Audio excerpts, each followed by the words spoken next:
நண்பன், நண்பர், தோழன், தோழி, நண்பா, நண்பிகள். நம்ம தளபதி விஜய் சொல்ற மாதிரி.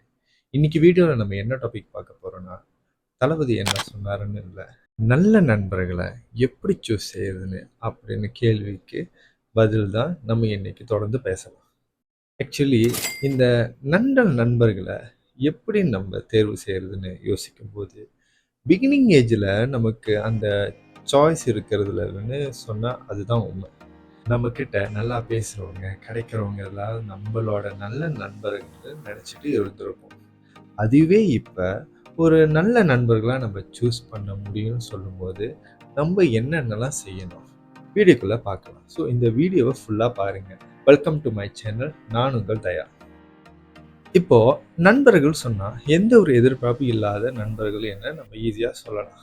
ஆனா அப்படி சொல்ற மாதிரி ஒரு நல்ல நண்பர்கள் உங்களுக்கு கிடைக்கணும்னா நிறைய டேஸ், இயர்ஸ் ஆஃப் இயர்ஸ் உங்க கூட நிறைய விஷயம் ட்ராவல் பண்ணி கடந்து வந்திருந்தா மட்டுமே நல்ல சொல்ற மாதிரி நம்ம ஒரு நல்ல எதிர்பார்ப்பு இல்லாத நல்ல நண்பன்னு சொல்லலாம். ஒரு ஹியூமன் பீயிங்கா இருக்கிறப்போ நம்ம எல்லாரும் என்னன்னா ஒரு சமூகம் மிருகங்கள்னு சொல்லுவாங்க.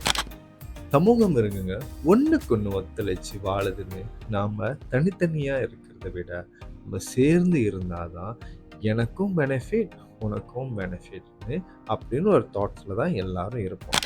ஒரு ஃப்ரெண்டு சூஸ் பண்றது எந்த ஒரு ரீசனுமே இல்லாம சூஸ் பண்றோம்னு சொன்னா அது நம்ம யங் ஏஜ்ல மட்டும்தான் இருக்கும். யாரு கூட நம்ம ஜாலியா இருக்குன்னு அவங்க கூட தான் நம்ம அதிகமா இருப்போம். ஓகே, ஆனா இந்த நட்புல நம்ம டிராவல் பண்ணியிருக்கும் போது எல்லாத்துக்கும் இது நடந்திருக்காது. பட் ஆனா நெறைய ப்ராப்ளம் ஃபேஸ் பண்ணி இருக்க வேண்டிய சிச்சுவேஷன் பார்த்துருக்கோம். இது எல்லாத்துக்கும் நடந்திருக்காது.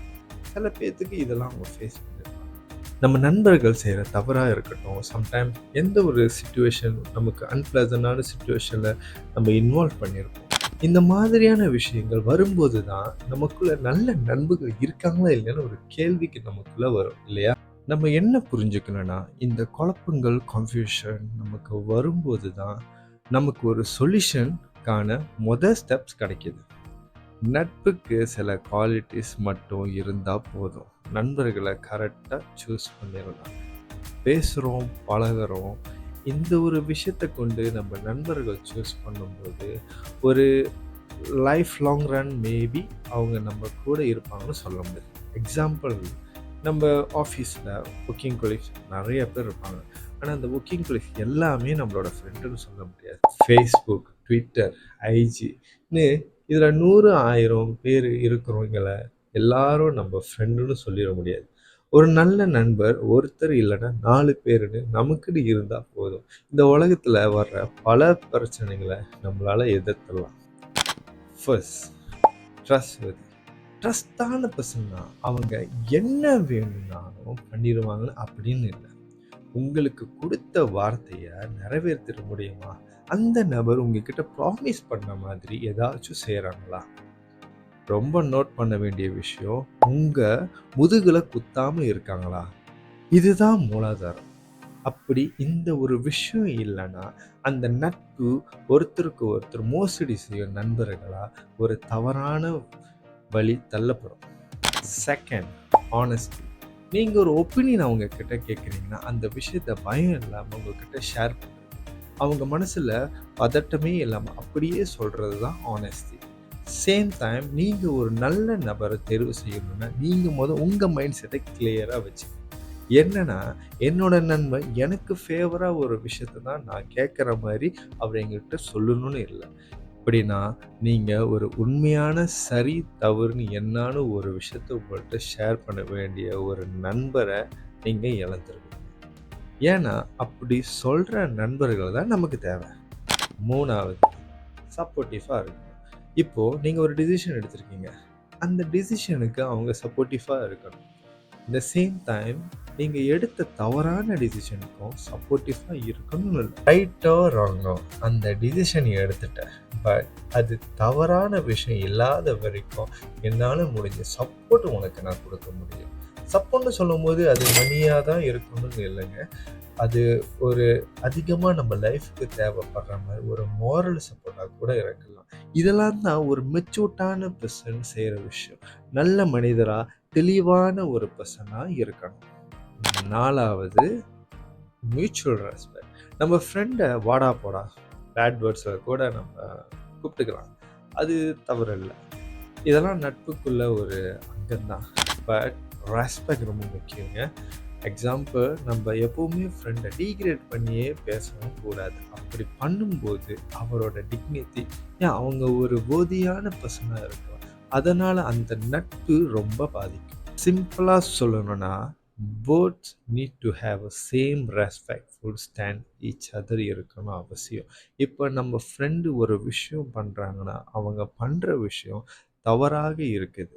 நீங்களும் எவ்வளோ எஃபர்ட் போட்டு அவங்க அட்வைஸ் பண்ணி இப்படி பண்ணாதீங்கன்னு சொல்கிறீங்க. ஆனால் அது அவங்க காதிலே கேட்காம அவங்களுக்கு எது சரின்னு அவங்க செஞ்சுக்கிட்டே இருக்காங்கன்னா, அந்த நட்பை உடனே முடிச்சுக்கணும். எஸ், முடிச்சிருக்கணும். ஏன் அப்படி சொல்கிறேன்னா, அந்த நபர் மேலே உங்களுக்கு ஒரு நல்ல பெர்செப்ஷன் அதுக்கப்புறம் பில்ட் பண்ணுறது ரொம்ப கஷ்டம். நம்ம மனசில் அந்த நபர் தப்பானவனை நினச்சிட்டிங்கன்னா அவங்க கூடவே இருக்க முடியாது. நம்ம கூட இருந்தோம்னா அப்புறம் அதுவே ஒரு ப்ராப்ளம் ஃபேஸ் பண்ண வேண்டியதா. அதுக்கடுத்து நம்ம என்ன பார்க்கணும்னா ஃபைட்.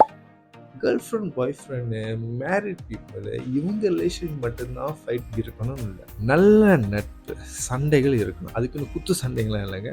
வாய் சண்டை, பேச்சு அளவில் நீ சொல்கிறது தப்புன்னு, தப்பு தப்பு தான் அப்படின்னு என்னோட ஒப்பீனியன், நீ செய்கிறது தப்பு தான் நினைக்கிற ஒரு நல்ல ஒரு நபராக இருந்தால், இந்த மாதிரி சண்டைகள் வந்து 2 பேருக்கும் கொஞ்சம் மனஸ்தாபங்கள் வரணும். இப்படியெல்லாம் எதுவுமே இல்லைன்னு வச்சுக்கோங்களேன், அந்த ஃப்ரெண்டு நமக்கு எந்த ஒரு விஷயம் பிடிக்காம அந்த விஷயம் மட்டும்தான் நம்ம காதல் விழுற மாதிரி பேசுவாங்க. 6வது என்னன்னா growth. அந்த ஃப்ரெண்ட்ஸ் நமக்கு எந்த விஷயம் பிடிக்குமோ அந்த விஷயம் மட்டும்தான் பேசுகிற ஒரு ஃப்ரெண்டாக இருப்பாங்க. அப்படி இருந்தால் உங்களோட க்ரோத்துக்கெலாம் சப்போர்ட்டிவாக இருக்கவே முடியாது. ஒரு நல்ல நட்பு இருக்காங்கன்னா நீங்கள் அவங்க க்ரோத்து ஒரு வளர்ச்சியின் பாதையில் இருக்கீங்கன்னு அர்த்தம். நம்ம நண்பர் நம்மளோட அதிகமான சொத்து, அதிகமான அறிவு இருக்குன்னு அவசியம். ஆனால் நம்ம முதல்ல பேசுன மாதிரி ஒப்பீனியன்ஸ், ஷேர், சண்டைகள், ரெஸ்பெக்ட், ட்ரஸ்ட் இதெல்லாம் இருக்கும்போது நம்ம ஒருத்தருக்கு ஒருத்தர் கரெக்டான பாத்வேல போகிறதுக்கான நல்ல வாய்ப்புகள் இருக்குது. கடைசியாக என்னென்னா ஃபன்.